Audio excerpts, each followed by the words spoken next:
Bismillahirrahmanirrahim.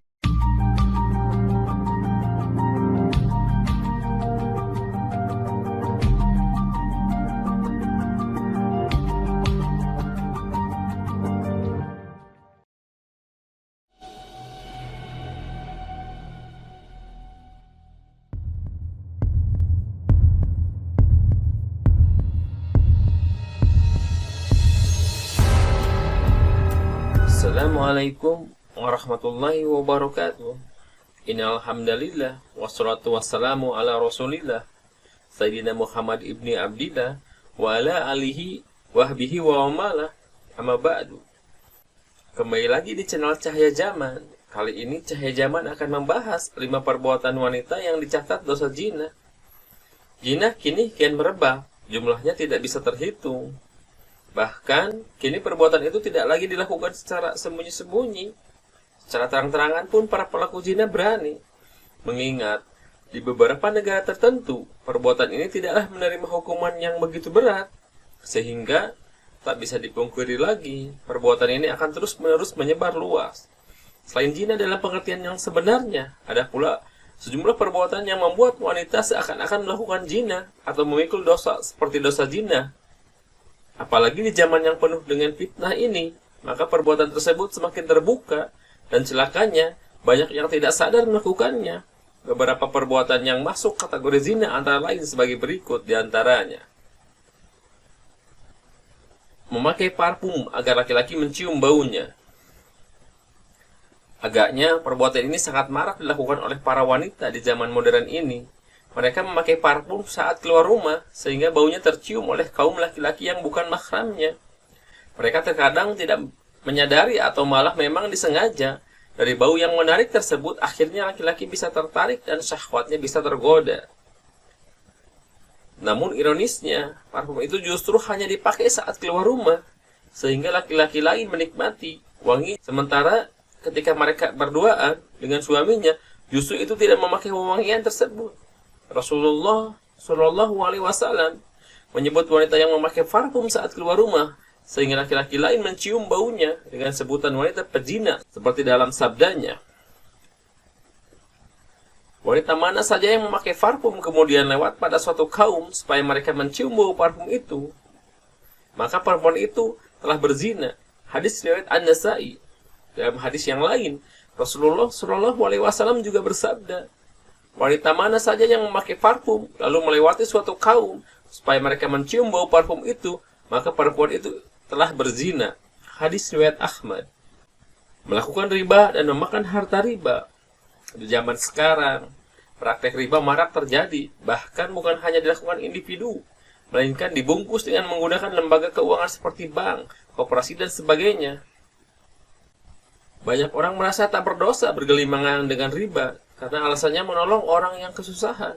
Bukan hanya kaum laki-laki, kaum wanita juga tidak sedikit yang terlibat dalam praktik riba, entah sebagai pelaku, pencatat, marketing, maupun pengguna riba. Padahal, riba merupakan dosa besar, yang dosanya lebih berat daripada dosa zina. 1 dirham yang dimakan dari hasil riba lebih besar daripada zina 36 kali. Sedangkan, dosa riba yang paling kecil, jika dilakukan laki-laki, seperti berzina dengan ibu kandungnya sendiri. Sebaliknya, dapat dikiaskan jika riba itu dilakukan oleh wanita, dosanya seperti berzina dengan ayah kandungnya sendiri. Hal ini dipertegas dengan hadis Rasulullah Shallallahu Alaihi Wasallam. 1 dirham yang dimakan oleh seorang dari transaksi riba, sedangkan dia mengetahui lebih besar dosanya daripada melakukan perbuatan zina sebanyak 36 kali. Hadis riwayat Ahmad dan Al-Baihaqi. Atau dalam hadis yang lain, Rasulullah Shallallahu Alaihi Wasallam bersabda, riba itu ada 73 pintu. Yang paling ringan adalah semisal dosa seseorang yang menzinai ibu kandungnya sendiri. Hadis riwayat Al-Hakim dan Al-Baihaqi. Bersentuhan kulit dengan laki-laki yang bukan mahramnya. Di zaman sekarang, dalam beberapa acara atau kegiatan, laki-laki dan wanita membaur atau ikhtilat tanpa ada pembatas. Hal ini membuka peluang atau terbuka untuk saling bersentuhan kulit dengan lawan jenis. Bersentuhan kulit dengan laki-laki yang bukan mahramnya seringkali dianggap biasa, padahal itu termasuk dalam kategori zina. Tangan kulit, baik persentuhan, apalagi jika saling raba. Rasulullah Shallallahu Alaihi Wasallam bersabda, "Jinak tangan adalah dengan meraba atau menyentuh." Hadis riwayat Muslim. Begitu hebatnya adalah sepersentuhan laki-laki dan wanita yang bukan mahramnya ini, hingga oleh Rasulullah Shallallahu Alaihi Wasallam disabdakan lebih baik daripada ditusuk dengan jarum besi. Hadis riwayat Tabrani, seseorang yang ditusuk kepalanya dengan jarum dari besi itu lebih baik daripada menyentuh wanita yang tidak halal baginya. Lesbi. Belakangan ini marak dan ramai dibahas tentang lesbian, gay, biseksual, dan transgender, atau lebih umum disingkat dengan sebutan LGBT, yang kesemuanya masuk dalam dosa-dosa besar. Dalam kitab Ad-Dawa wa Ad-Dawa, Ibnu Qayyim Al-Jauziyah menjelaskan salah satu penyakit dalam kategori kesucian diri adalah perbuatan lesbi. Disebutkan dalam sebagian atsar yang marfu, jika seorang wanita mendatangi wanita yang lain, maka keduanya adalah pezina. Tulis Ibnu Qayyim.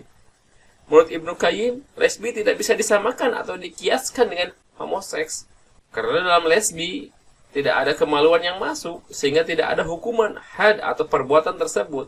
Meskipun demikian, ia termasuk dalam kategori zina secara umum, sebagaimana zina mata, zina tangan, zina kaki, dan zina mulut. Zina mata dan anggota tubuh lainnya. Mungkin perbuatan ini lebih ringan daripada perbuatan-perbuatan pada poin sebelumnya, namun ia juga disebut sebagai bagian dari zina. Zina mata misalnya, memandang lawan jenis dengan pandangan syahwat, berlama-lama menikmati melihat wajah dan tubuh lawan jenis, apalagi jika sampai melotot dan kemudian terbayang-bayang ketika sudah berpisah. Zina telinga, misalnya mendengar perkataan-perkataan yang membangkitkan syahwat. Zina lisan, misalnya mengucapkan kata-kata yang tak senonoh dan memancing syahwat, melembut-lembutkan suara di depan lawan jenis, sehingga memancing ketertarikan berbicara, mendayu-dayu dan merayu, serta sejenisnya. Rasulullah Shallallahu Alaihi Wasallam bersabda, "Setiap anak Adam telah ditakdirkan bagian untuk berzina, dan ini suatu yang pasti terjadi, tidak bisa tidak. Zina kedua mata adalah dengan melihat, zina kedua telinga dengan mendengar, zina lisan adalah dengan berbicara, zina tangan adalah dengan meraba, zina kaki adalah dengan melangkah, zina hati adalah dengan menginginkan dan berangan-angan. Lalu kemaluanlah yang nanti akan membenarkan atau mengingkari yang demikian." Hadis riwayat Muslim. Wallahu a'lam bishawab.